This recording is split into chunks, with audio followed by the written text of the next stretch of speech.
What's up, everybody? Today we're reviewing World War II, and this is a really big topic, so it's hard to fit it all into one video. But for the purposes of today's video, we're going to look at a few things. Number one, we're going to look at the causes that started World War II. We're also going to look at what drew the United States into World War II. We'll look at U.S. mobilization efforts. We'll look at key battles that the United States participated in. And then lastly, we're going to look at key figures that you need to remember. Let's get started. To understand why World War II occurred, we need to first look at the aggressive actions of the leaders in Italy, Germany, and Japan. Benito Mussolini invaded Ethiopia in 1935, seeking to expand Italy's colonial empire. Meanwhile, Hitler's annexation of Austria in 1938 and Czechoslovakia in 1939 were clear signs of his ambitions for territorial expansion. Japan, under Emperor Hirohito, embarked on a campaign of conquest in Asia with its invasion of Manchuria in 1931 and subsequent expansion into China. Additionally, the Holocaust, perpetuated by Nazi Germany during World War II, stands as one of the darkest chapters in human history. Under the regime of Adolf Hitler, 6 million Jews, along with millions of others, including Roma, disabled individuals, homosexuals, and political dissidents, were systematically persecuted and murdered.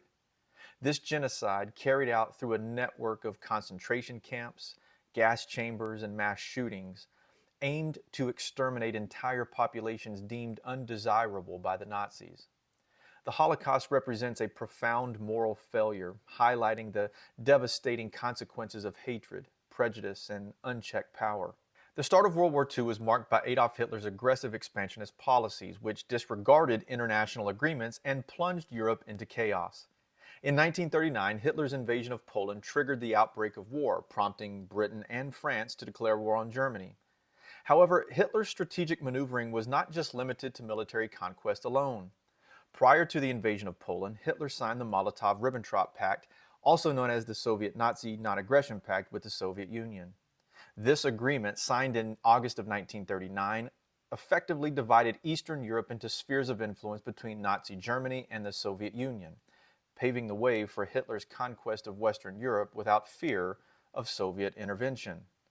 The subsequent blitzkrieg tactics employed by Nazi forces swiftly overran Western Europe with the fall of Poland, Denmark, Norway, Belgium, the Netherlands, and France.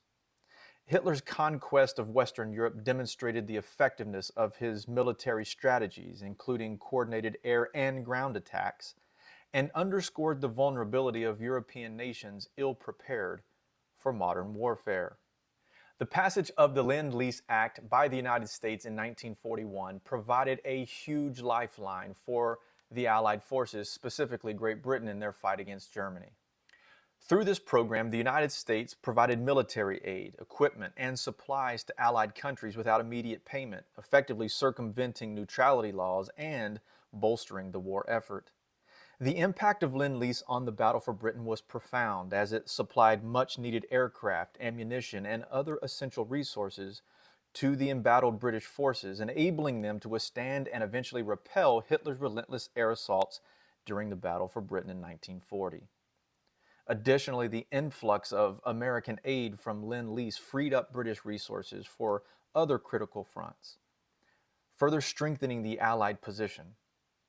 Moreover, Lend-Lease also played a significant role in shaping Hitler's decision to open up a second front with the Soviet Union in the East. Knowing that the Soviets would be receiving substantial support from the United States through Lend-Lease, Hitler sought to preemptively strike and secure vital resources like oil in the East, leading to the catastrophic Eastern Front that ultimately contributed to the downfall of Nazi Germany. Thus, the Lend-Lease Act emerged as a pivotal strategy that not only fortified Allied resistance, but also influenced the course of the war by compelling Hitler to expand his military campaigns, ultimately hastening the demise of the Axis powers. But it was the surprise attack on Pearl Harbor on December 7, 1941, that thrust the United States into the war cause. The Japanese launched a devastating aerial assault on the U.S. naval base in Hawaii, crippling the Pacific Fleet and claiming thousands of American lives. Pearl Harbor wasn't just a military target for Japan. It was a strategic move to neutralize American naval power in the Pacific and to facilitate Japan's expansionist goals in the region. Following the attack on Pearl Harbor, FDR will go before Congress and ask them to vote for a declaration of war on Japan, and they will do so overwhelmingly. The United States mobilized for war on an unprecedented scale. American industry shifted gears, transitioning from civilian to wartime production. Factories churned out tanks, planes, ships, and ammunition at an astonishing rate, fueling the war effort on both the European and the Pacific fronts. To rally support for the war, the United States launched an extensive campaign. Posters, films, and radio broadcasts urged Americans to contribute to the war effort through rationing, recycling, and purchasing war bonds. The U.S. Office of War Information played a central role in shaping public opinion and maintaining morale throughout the conflict. However, amidst the fervor of wartime patriotism, darker aspects of American history emerged. In February of 1942, President Franklin Roosevelt signed Executive Order 9066, authorizing the forced relocation and internment of over 120,000 Japanese Americans living on the West Coast. This policy, driven by wartime hysteria and racial prejudice, resulted in the mass incarceration of innocent civilians, a violation of their constitutional rights. Korematsu v. the United States was a landmark Supreme Court case that arose during World War II. Fred Korematsu, an American citizen of Japanese descent, challenged the constitutionality of Executive Order 9066.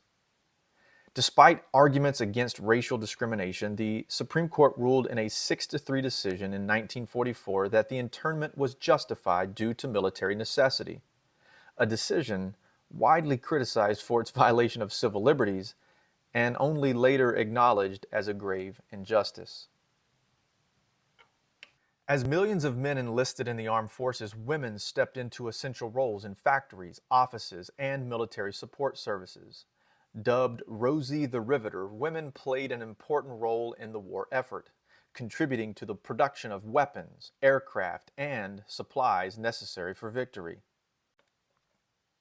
The economic impact of World War II was profound. The war provided a massive stimulus to the American economy, effectively ending the Great Depression. Government spending skyrocketed, creating millions of jobs and stimulating industrial growth. The war also paved the way for significant technological advancements, including the development of radar, jet propulsion, and nuclear technology. U.S. involvement in World War II took place in two theaters, the European theater and the Pacific theater.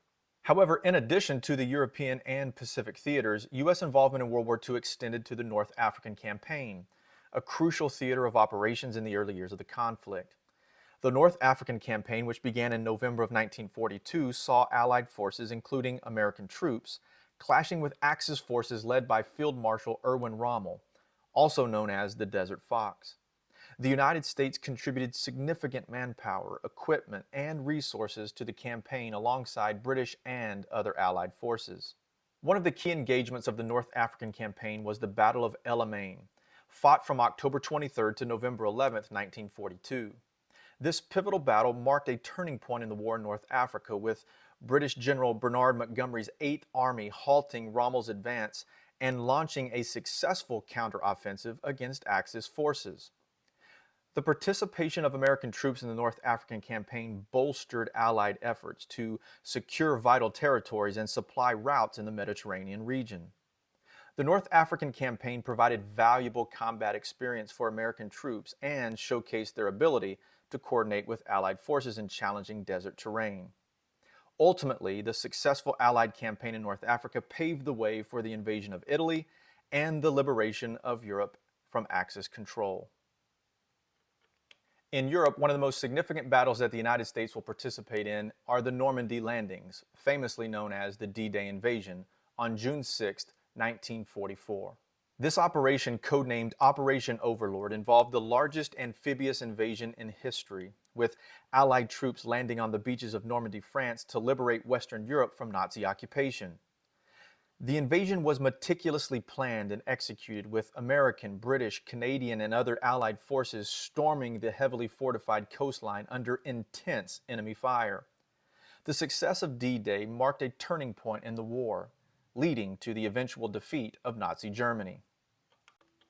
The Battle of the Bulge, also known as the Ardennes Counteroffensive, was a major German offensive launched in the Ardennes forest region of Belgium and Luxembourg in December of 1944. It caught the Allies off guard, resulting in a significant bulge in the Allied front lines, hence the name.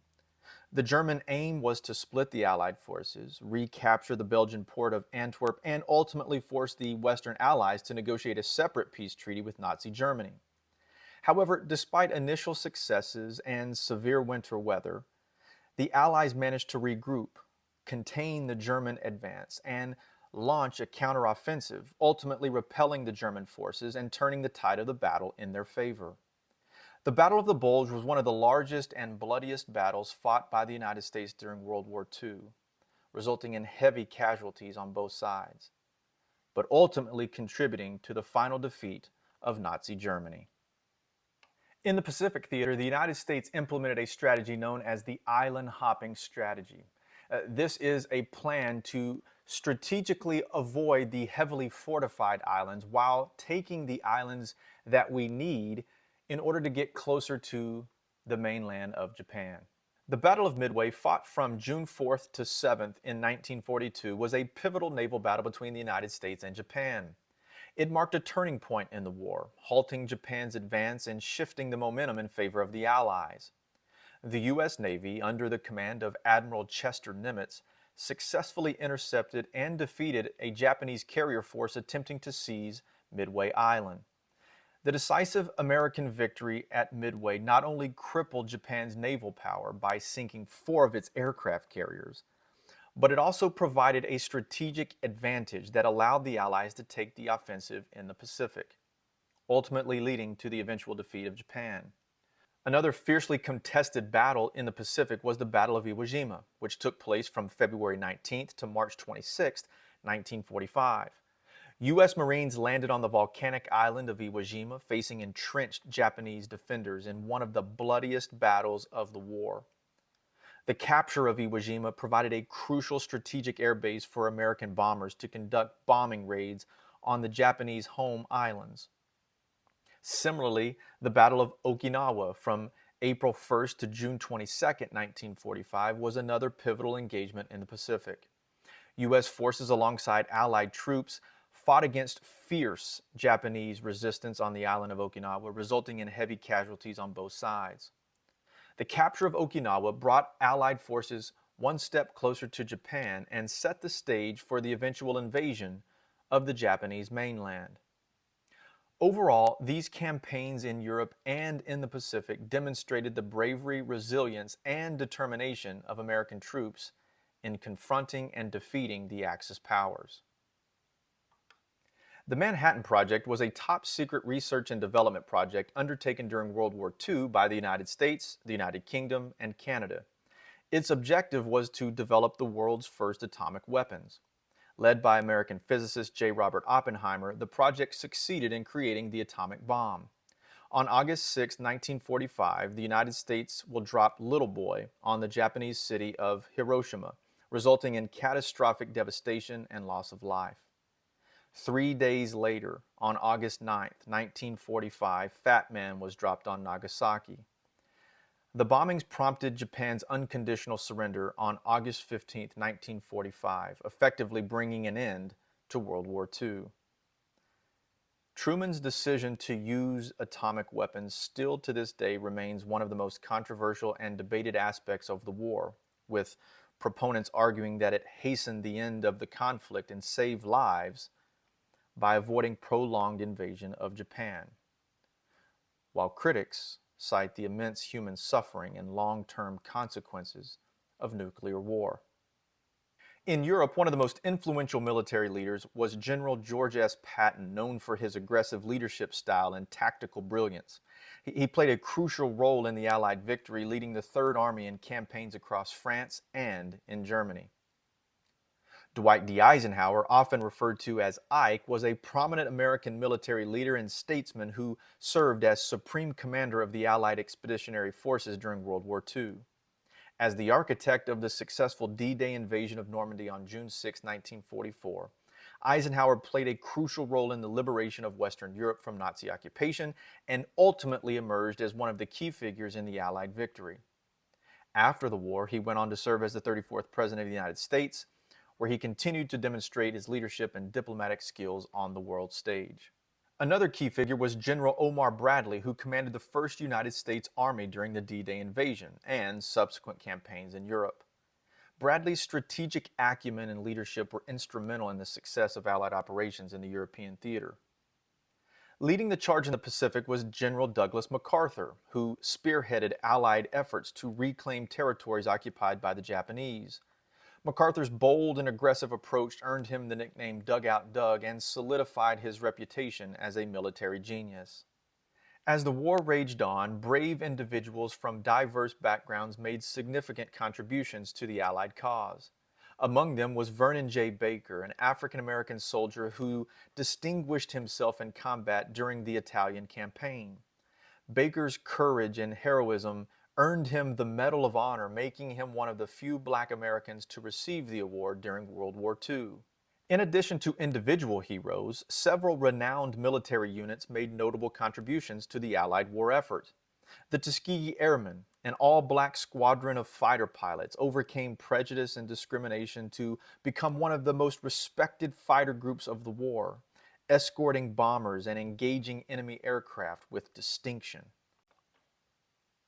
But you also have the Flying Tigers, a group of American volunteer pilots led by Claire-Lee Chenault, playing a crucial role in defending China against Japanese aggression in the early years of the war. Operating under the auspices of the Chinese Air Force, the Flying Tigers achieved remarkable success in combat, earning a fearsome reputation among their adversaries. But you also have the Navajo Code Talkers, a group of Native American Marines who played a pivotal role in the war in the Pacific.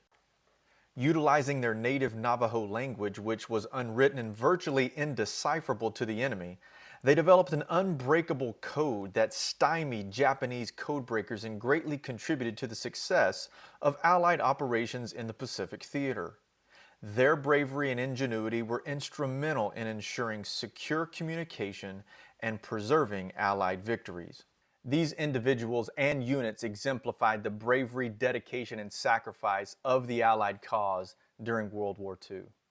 That's all the time we have for today. If you liked the video, click below. Also, subscribe to our channel, and if you know somebody who would benefit from this video, someone who's getting ready to take their end-of-year test, please share this with them so that we can help as many people as we possibly can. We'll see you next time.